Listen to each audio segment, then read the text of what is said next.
पिछली वीडियो में हम लोग द्विघात समीकरण के बेसिक के बारे में पढ़ चुके हैं। अब उसी के आधार पे आज हम लोग एनसीईआरटी के एक्सरसाइज 4.1 के कुछ क्वेश्चन है उसको सॉल्व करने का कोशिश कर रहे हैं।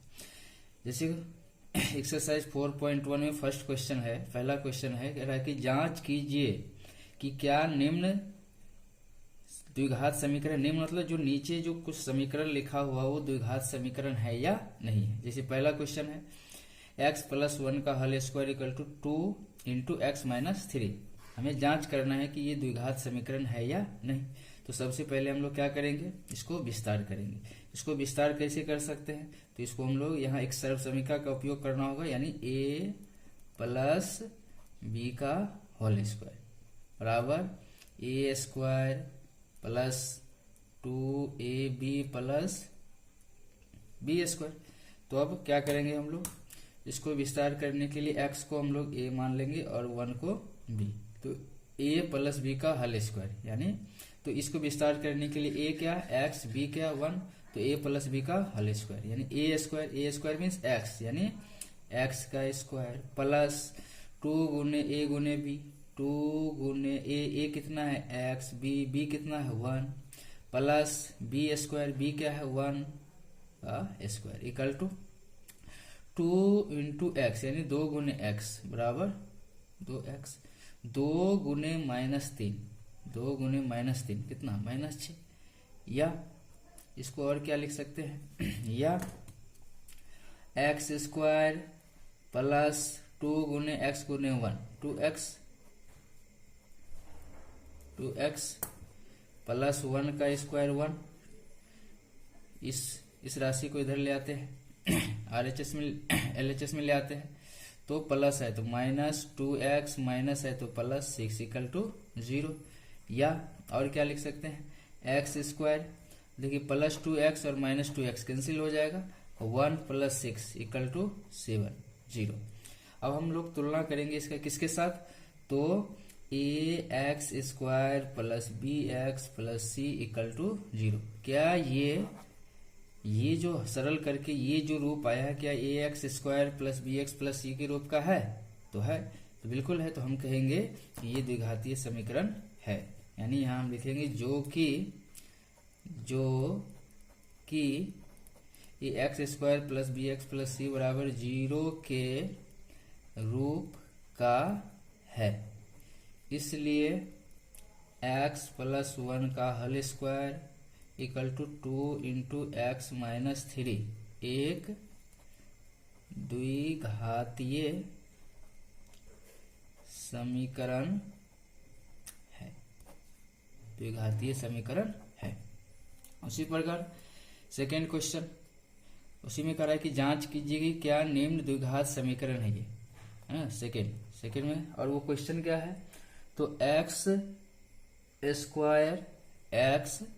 Square minus 2x equal to -2 into 3 minus x. सबसे पहले हम लोग इसको विस्तार करेंगे, सरल करेंगे, करते हैं।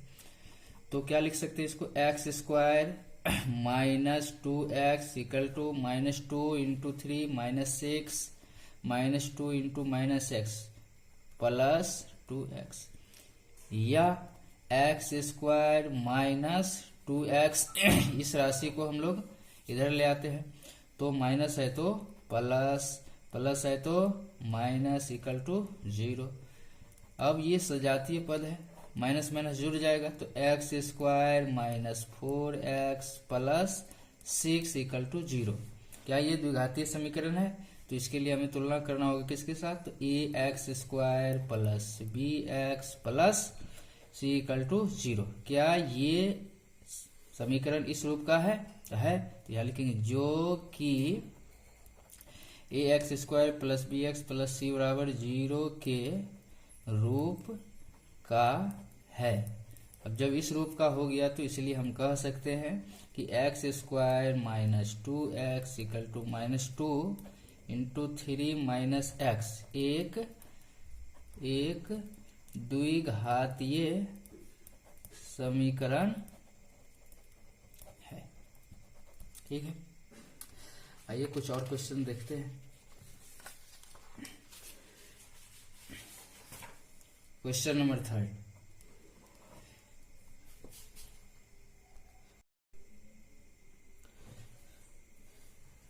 नेक्स्ट क्वेश्चन जैसे x minus two into x plus 1 equal to x minus one into x plus 3। हमें जांच करना है कि ये द्विघात समीकरण है या नहीं। सबसे पहले विस्तार कीजिए, क्या लिख सकते हैं? तो x से इसमें गुना करना होगा और -2 से, तो इसको लिखेंगे कैसे? तो x इंटू एक्स प्लस 1 -2 से इसमें गुना, तो इसको लिखने का तरीका -2 इंटू एक्स प्लस 1। उसी प्रकार x से इसमें गुना, तो लिखेंगे कैसे? तो x इंटू एक्स प्लस 3 -1 से इसमें गुना, तो -1 इंटू एक्स प्लस 3। चलिए गुना करते हैं अब।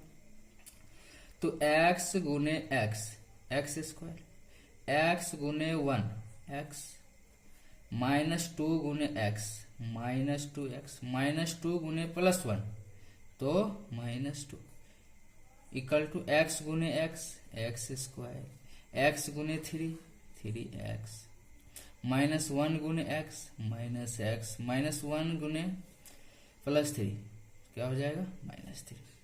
पता होगा ये कैंसिल हो जाएगा। चलिए अब क्या होगा? तो x ये दोनों मिलके x और -2x कितना है? -x -2 equal to 3x -x, ये दोनों मिलके कितना? 2x -3 या -x -2x को इधर लाएंगे तो प्लस है तो माइनस, और -3 को इधर लाएंगे माइनस है तो प्लस इक्वल टू 0। अब -x -2x दोनों मिलके कितना? -3x -2 + 3 कितना? +1 इक्वल टू 0। अब हम तुलना करेंगे किसके साथ? तो ax² plus bx plus c equal to 0। तो क्या ये समीकरण ax² plus bx plus c बराबर 0 के रूप का है? तो नहीं है।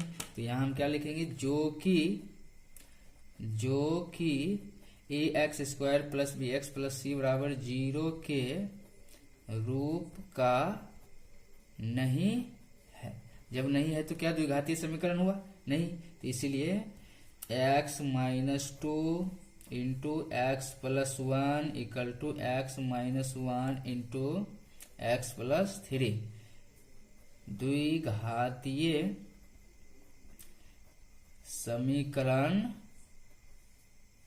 समीकरण नहीं है। ठीक है। चलिए एक और क्वेश्चन नंबर 4 एनसीईआरटी एक्सरसाइज 4.1। जांच कीजिए कि क्या निम्न द्विघात समीकरण है। और क्वेश्चन क्या है? x माइनस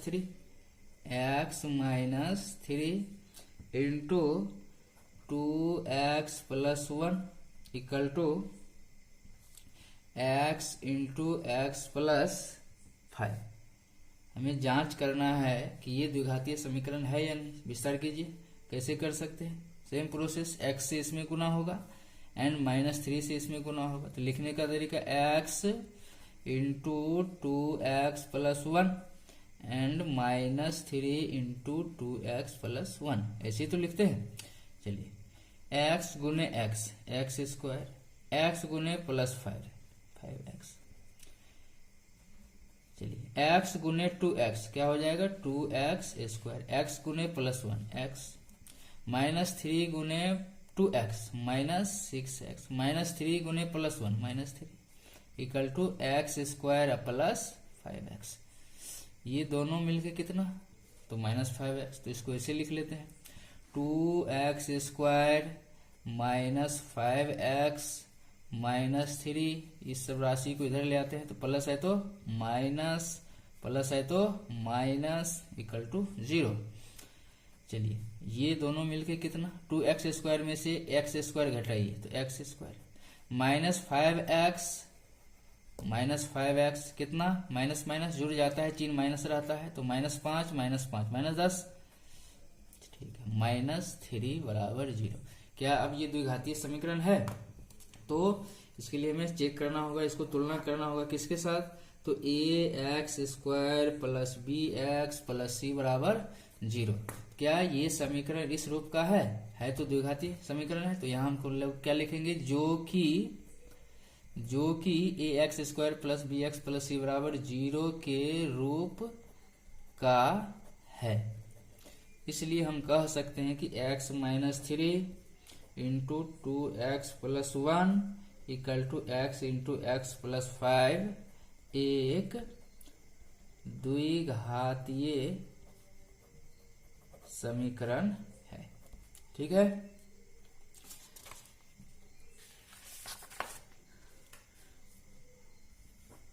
उसी तरह एक्सरसाइज 4.1 का इसमें भी हमें जांच ही करना है।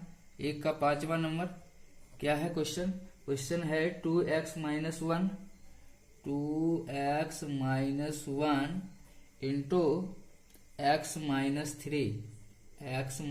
- 3 equal to x plus 5 into x - 1। ठीक है, चलो इसको मैं सॉल्व नहीं करता हूं, आप लोग कीजिए। क्वेश्चन नंबर 6, ये आप लोग खुद ट्राई कीजिए, इसको सॉल्व कीजिए और पता कीजिए ये द्विघातीय समीकरण है या नहीं है। क्वेश्चन नंबर 6 देखिए, कह रहा है x² plus 3x plus 1 equal to x - 2 का होल स्क्वायर। कैसे, सबसे पहले इसको विस्तार कीजिए, सरल कीजिए। तो x² प्लस 3x प्लस 1, इसको विस्तार करेंगे। विस्तार करने के लिए कैसे, तो a - b का होल स्क्वायर, x को a मान लीजिए और 2 को b मान लीजिए, तो a - b का होल स्क्वायर और a - b का होल स्क्वायर क्या, a² - 2ab प्लस b²। तो क्या लिख सकते हैं, a² a कितना x, तो x² -2 गुने a कितना x गुने b कितना 2 प्लस b² b कितना 2 का स्क्वायर। चलिए, या x² plus 3x plus 1 equal to x² minus 4x plus 4, ये कट जाएगा। तो और क्या लिख सकते हैं, 3x प्लस 1 माइनस 4x को इधर ले आइए, प्लस 4x प्लस 4 को इधर ले आइए, -4 equal to 0। 3x plus 4x 7x 1 - 4 -3 equal to 0। क्या ये द्विघातीय समीकरण है?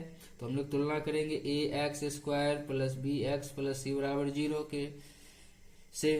तो क्या ये इस रूप का है? नहीं है, तो हम लिखेंगे जो कि ax² plus bx plus c बराबर 0 के रूप का नहीं है।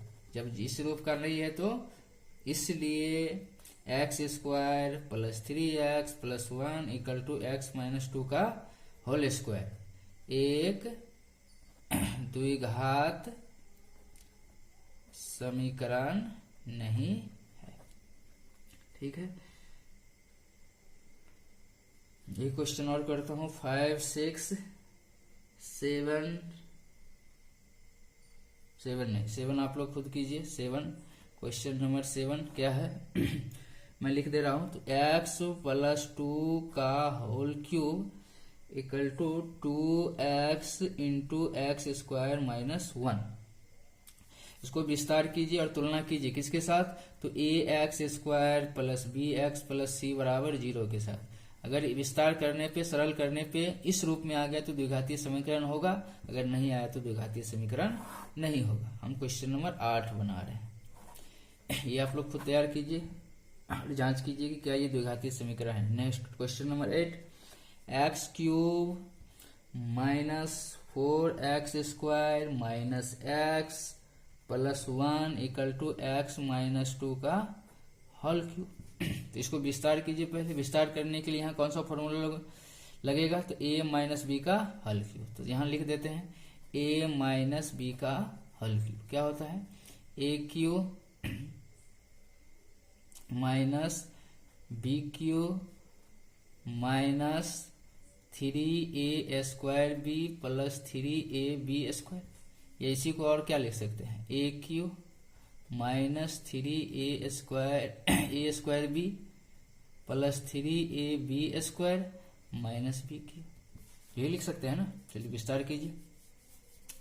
तो x³ minus 4x² minus x plus 1 बराबर a³ कितना x, b कितना 2, तो a³ means x³ minus 3a² यानी x² इंटू b कितना है 2 plus 3 into x, 3 into a कितना है x, तो 3x 3ab² b² यानी 2 का स्क्वायर माइनस b³ कितना 2 का क्यूब, क्या लिख सकते हैं, या x³ minus 4x² minus x plus 1।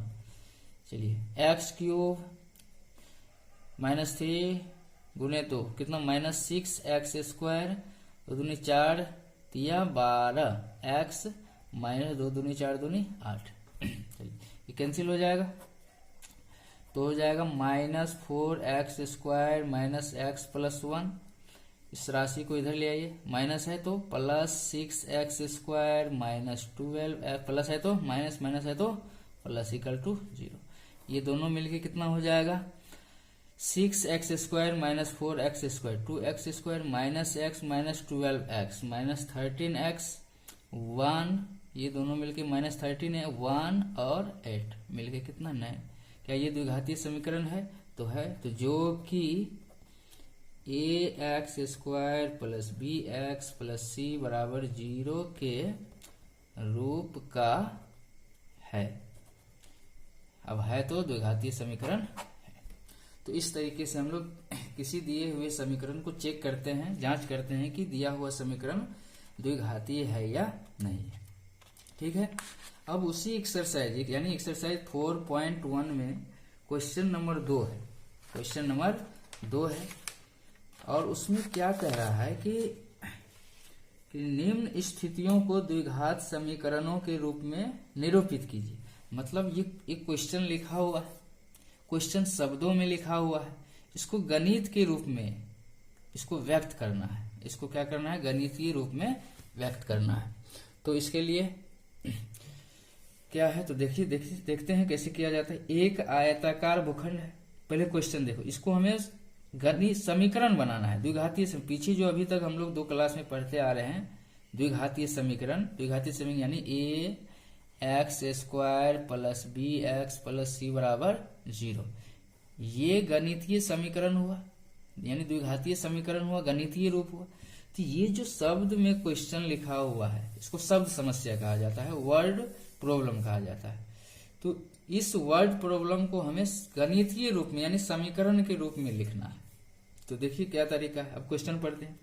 कह एक आयताकार भूखंड है, भूखंड मतलब जमीन का टुकड़ा, खेत खलिहान, और उसकी आकृति कैसी है, आयताकार है। और आयताकार है ना, जैसे अभी ये जिसपे मैं अभी लिख रहा हूँ ये पेपर, ये किस आकृति का है, हम कह सकते हैं ये आयताकार है। तो एक भूखंड है और वो किस आकृति का है, आयताकार है, और उसका क्षेत्रफल कितना है 528 वर्ग मीटर है।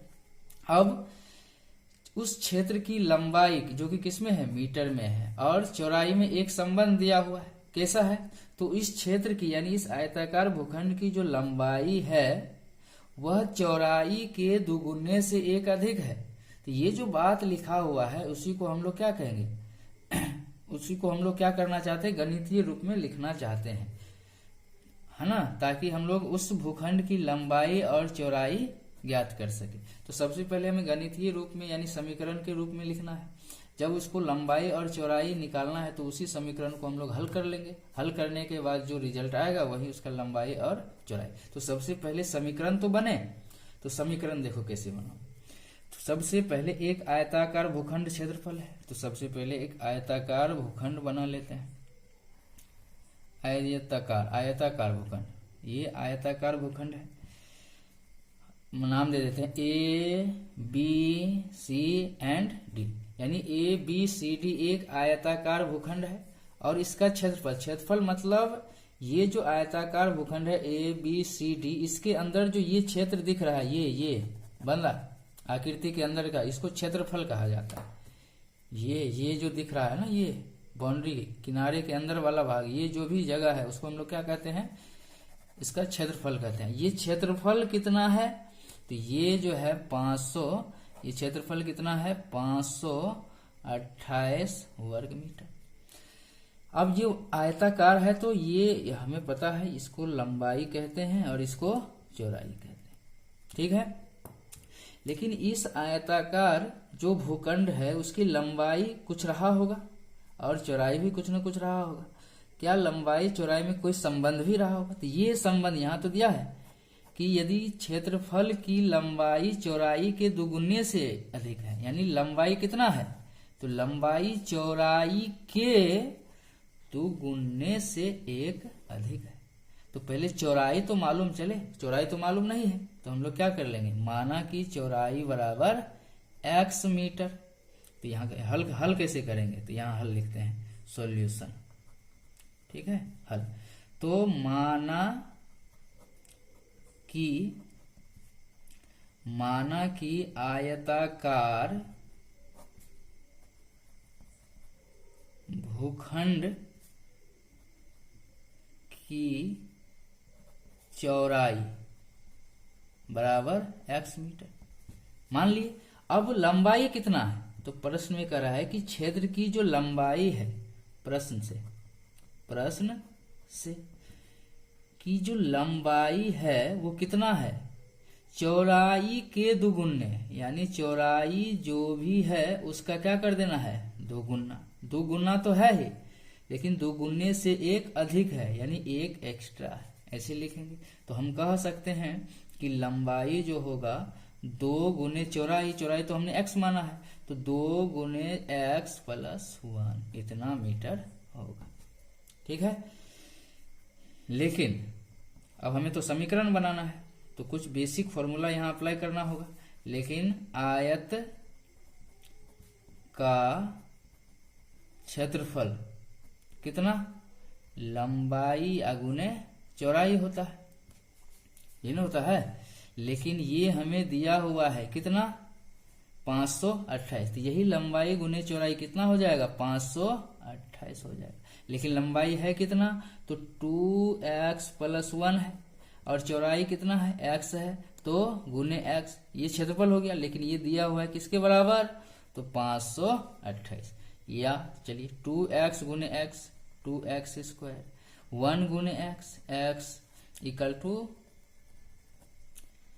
चलिए 2x स्क्वायर प्लस x, इसको इधर ले आइए तो 528। क्या ये द्विघातीय समीकरण नहीं बन गया, है ना। और इसी में कहता है कि इसकी लंबाई और चौड़ाई ज्ञात कीजिए।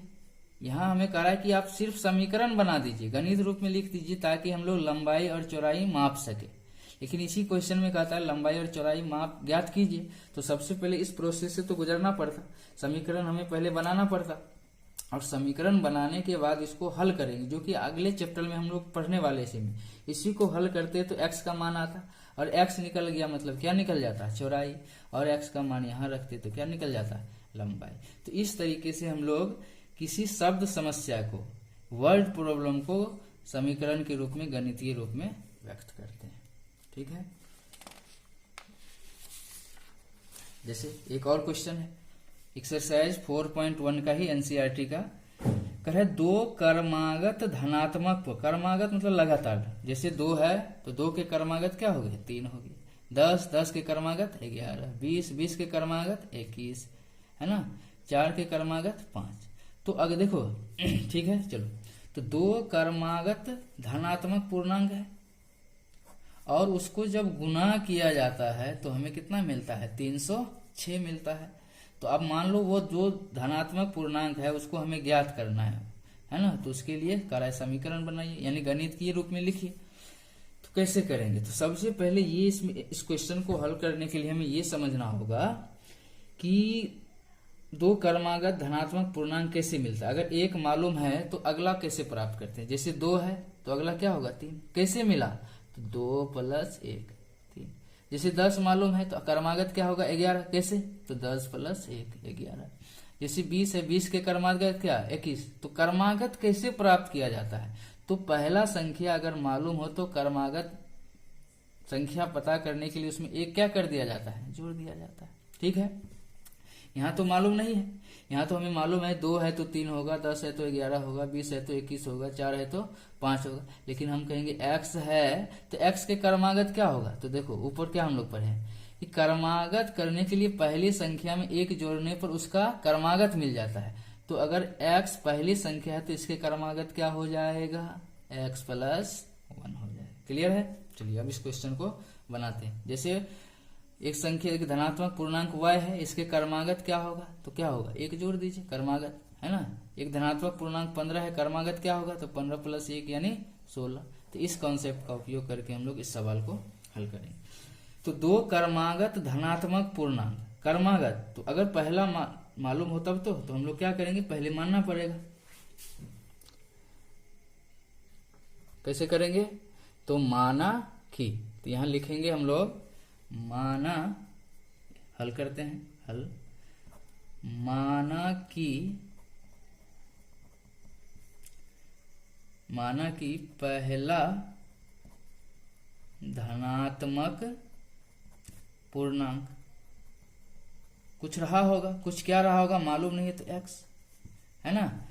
तो इस धनात्मक पूर्णांक के क्रमागत, तो माना कि पहला यानी पहला मालूम हो गया, उसके क्रमागत पहला धनात्मक पूर्णांक x, तो इस धनात्मक पूर्णांक के क्रमागत धनात्मक यानी इसके बाद वाला धनात्मक पूर्णांक यानी x के बाद वाला धनात्मक पूर्णांक। तो अगला धनात्मक पूर्णांक कैसे मिलता है? एक जोड़ देंगे, x है, अगला क्या होगा? क्रमागत क्या होगा?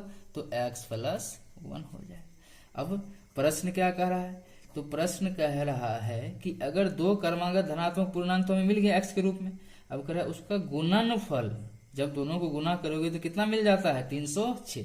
तो प्रश्न से x पहला धनात्मक पूर्णांक और उसके क्रमागत धनात्मक पूर्णांक का गुणनफल यानी गुना करने पे कितना प्राप्त होता है? 306। ऐसे ही तो लिखोगे। तो यह सरल कीजिए, x गुने x स्क्वायर, x गुने 1 x equal to x square plus x, इसको इधर ले आइए, माइनस 306।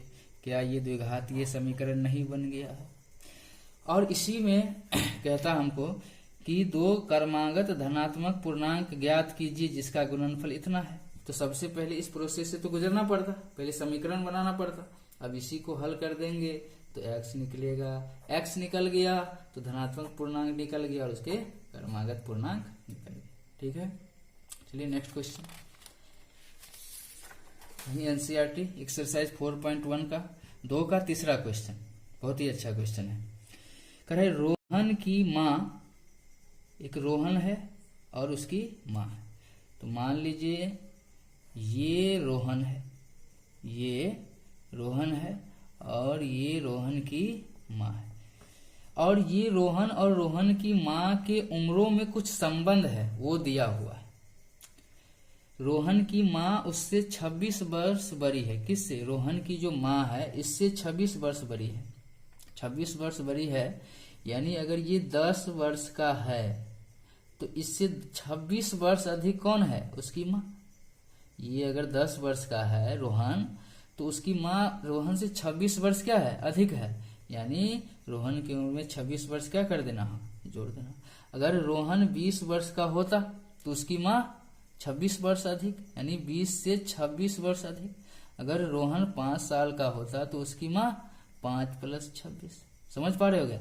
उसी प्रकार अगर रोहन का उम्र अगर x होता तो उसकी माँ का 26 वर्ष अधिक ना, तो रोहन x है तो उसका x प्लस 26। समझ पा रहे हो क्या?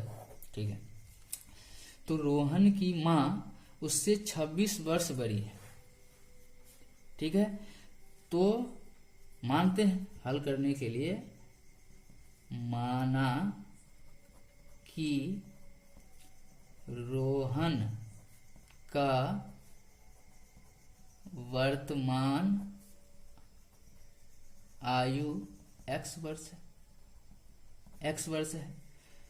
तो रोहन की माँ का वर्तमान आयु, रोहन की माँ का वर्तमान आयु कितना हो जाएगा बताओ। तो रोहन का जो भी उम्र है उससे 26 वर्ष बड़ी है उसकी माँ।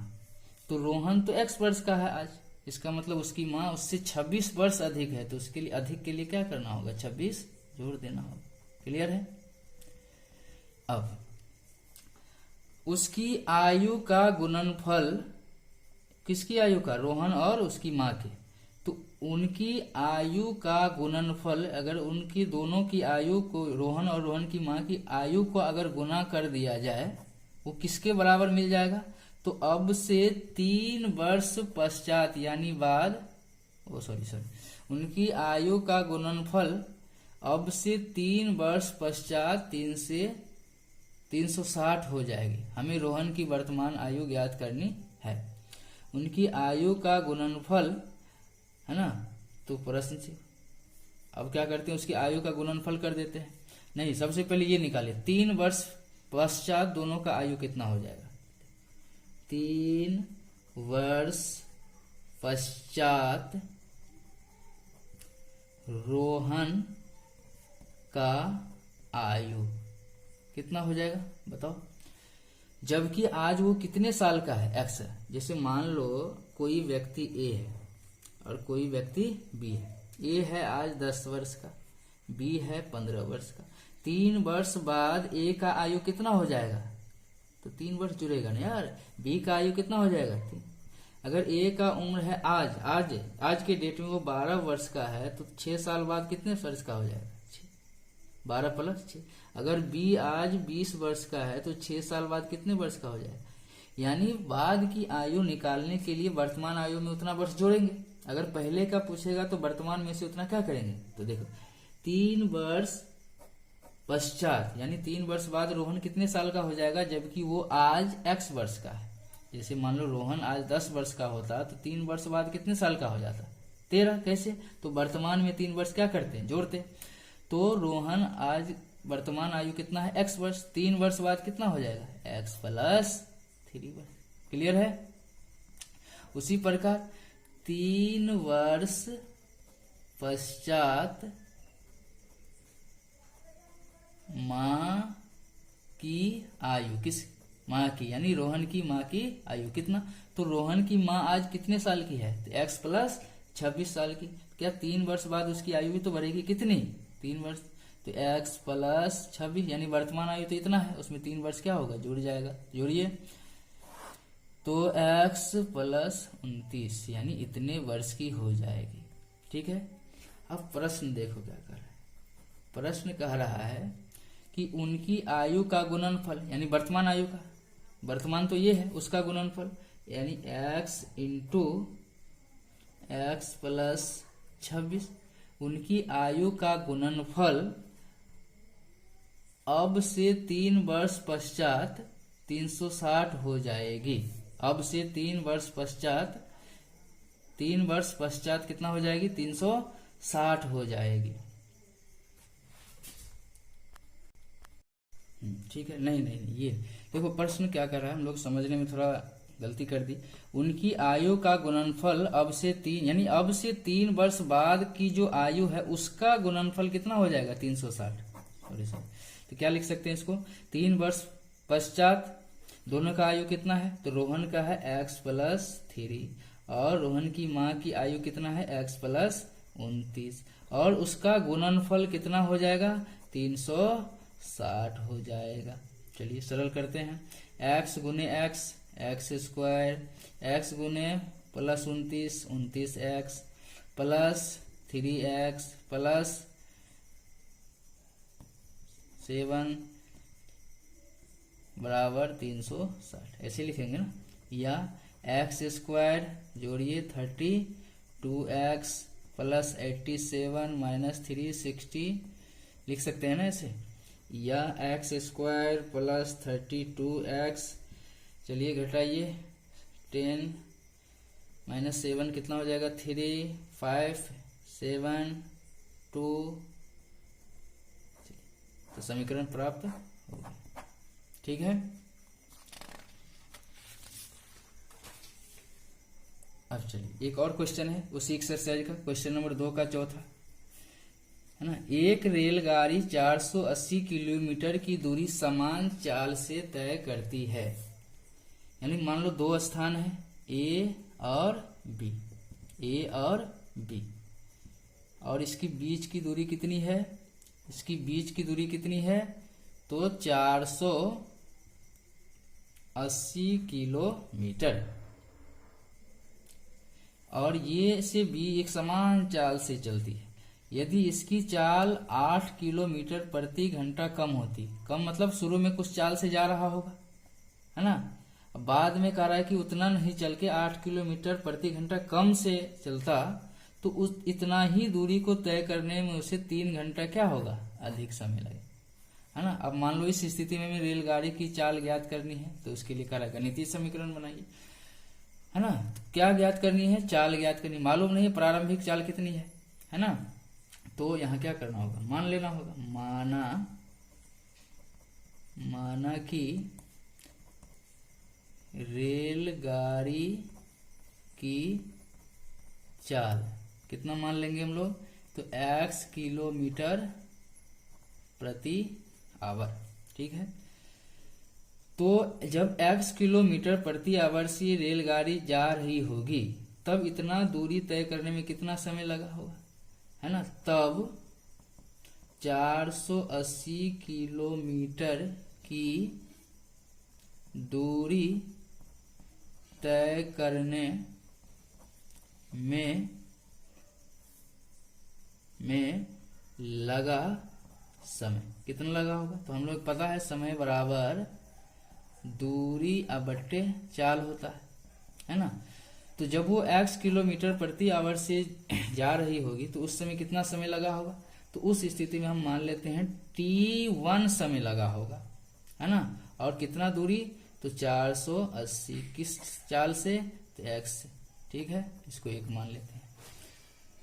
नया चाल यानी नई चाल, रेल गाड़ी की नई चाल क्या है, इसकी चाल 8 किलोमीटर प्रति घंटा कम होती पहले की तुलना में। तो पहले x था तो कम करने के लिए उसमें से क्या करना होगा, घटाना होगा, x माइनस 8 किलोमीटर प्रति घंटा।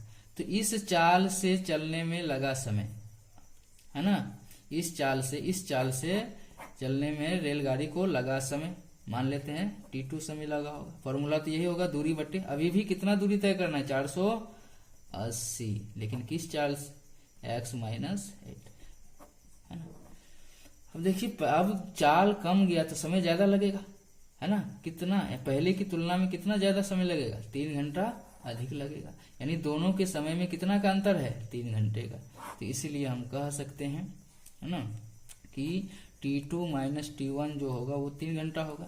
यानी इस चाल से चलने में जो समय लगा होगा और इस चाल से चलने में जो समय लगा होगा, दोनों के समय में कितने घंटे का अंतर रहा होगा, 3 घंटे का। तभी तो इस चाल से चलने में इसको 3 घंटा अधिक लग रहा है। यानी दोनों के समय में कितना अंतर है, 3 का। लेकिन दोनों का समय में मालूम है 480 बट्टे x माइनस 8 माइनस 480 बट्टे x बराबर 3। इसको सरल करेंगे हमें क्या मिल जाएगा, समीकरण प्राप्त हो जाएगा।